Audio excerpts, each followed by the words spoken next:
Hello, it's December 9, 2023, and welcome to the Stefan Modesti podcast. And today, going to talk about is social media and chaos.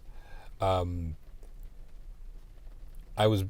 remember the internet first. I first discovered it, or was shown it in 1996, and when I first saw it, it was some blog or something. I remember seeing some woman did, and it was just text and images of her and talking about her life, etc., etc. And I thought this was the weirdest thing. It looked like a magazine that you can scroll through, and it was just linear, and it would, you kind of go up and down in it, and you scrolled forever. And there was other websites, and it was just looked like a complete mess. But it was interesting, exciting, and I remember my cousin, who is a computer IT guy at the time, and he's saying this is going to change the world. This is going to be revolutionary, and on and on and on. So now that was back in '96, and we're in 2023, so it's basically 30 years later. And I gotta say, yeah, he was right. And just fast forward to now, and I feel like me, or my mind is like if you can picture a bicycle wheel, and I am the hub of the bicycle wheel, and I'm connected through many spokes like the conventional bicycle, and some of the spokes, and my wheel is really bent. Some of the spokes are pulling, and some of them are pushing, and those spokes are like sort of like strings or attachments or opinions or links to different things that attach to me. Could be my emotions, intellectual opinions, entertainment, everything possible that you could come up with. You're being affected somehow through this medium, and relating to, say, social media, which is really, really, I'd say, very interactive in the terms of, like it's really unreal.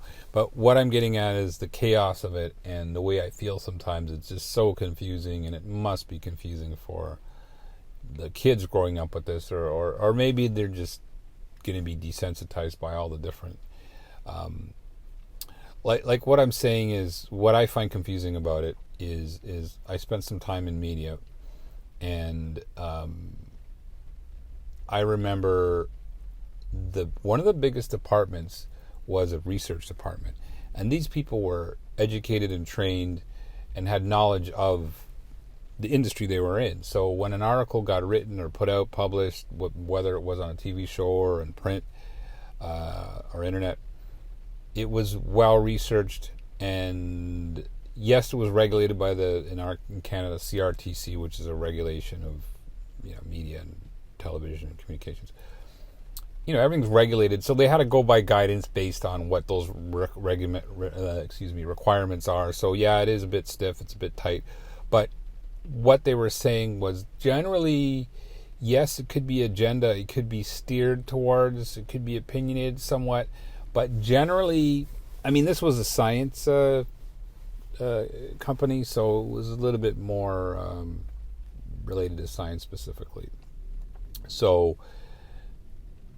there was a lot of research done. So now everybody's a producer. Everybody's creating content and putting it online, whether it's an agenda of a large corporation trying to get in your head and make you think a certain way, or it could be somebody who's doing the same thing. And now I would think that there needs to be some sort of regulation or rules that would apply that I think should be enforced. And then I think if there's some rules, I think it would be better off that way. And I'm trying to be open-minded about this. What I mean by rules is, let's say, for example, if it was adult entertainment, let's call it porn, I would think that if I was the boss, I would say, okay, this is how it works. If you're going to have call it adult content, then you have to have a URL that has the word XXX in it, or it will be a .xxx, and therefore everybody can shut those websites away from an environment if they'd want to. And if they want to open it up, it's open. So, for example, a school has a library, they could lock off that kind of content very easily so it's not exposed to children or exposed to anybody that doesn't want to see it. I think it's going to go that way. I don't know. That's a huge compliance, and I don't want to get technical about everything here, but there's got to be some rules and regulations. I'd be all for it, and I'm in no way conservative or trying to quash free speech or not allow that. But at the same time, I think there's got to be regulation away, because how you may have an opinion and you may have a knowledge, but it doesn't. Just because you can doesn't mean you should. And I say that very strongly. Just because you can doesn't mean you should. Now, you may have an audience and build an audience, but you could also build an audience by lying and deception. And that's a scary thing. And I see a lot of that happening. And I think that, I mean, I don't have the answers, or I'm a specialist in this, but I'm just putting my opinion of this forward.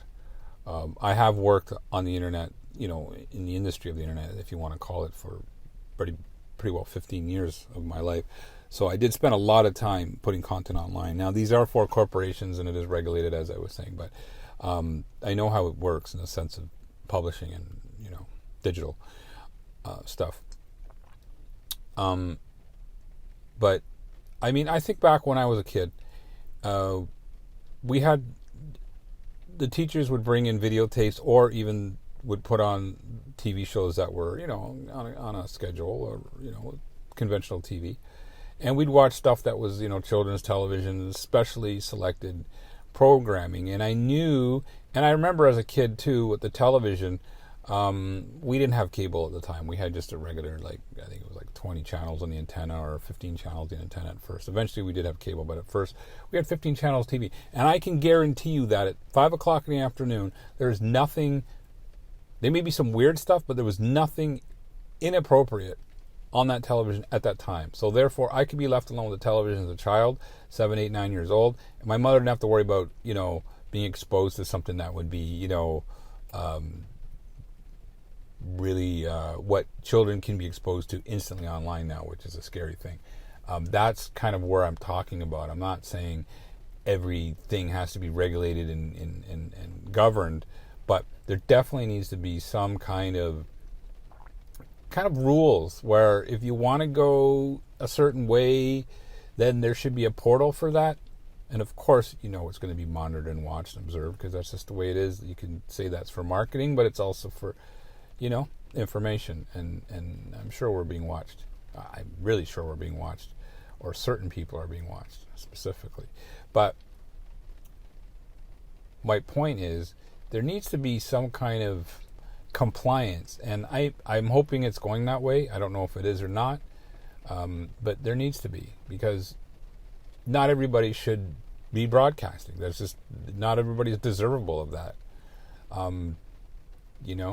But then on the other end of it, it is online. You can shut it off, close it up if you don't want to see it. It's just sometimes you see things that you really didn't want to, and then now you're like, oh damn, why did I see that? Without a warning. There's things like that out there, and it's a big messy world, and God knows what the future is for that. But I just want to throw a few opinions around about that, and I hope you have a good day. If you have any opinions, please send some comments. If you actually listen to all this, have a great day.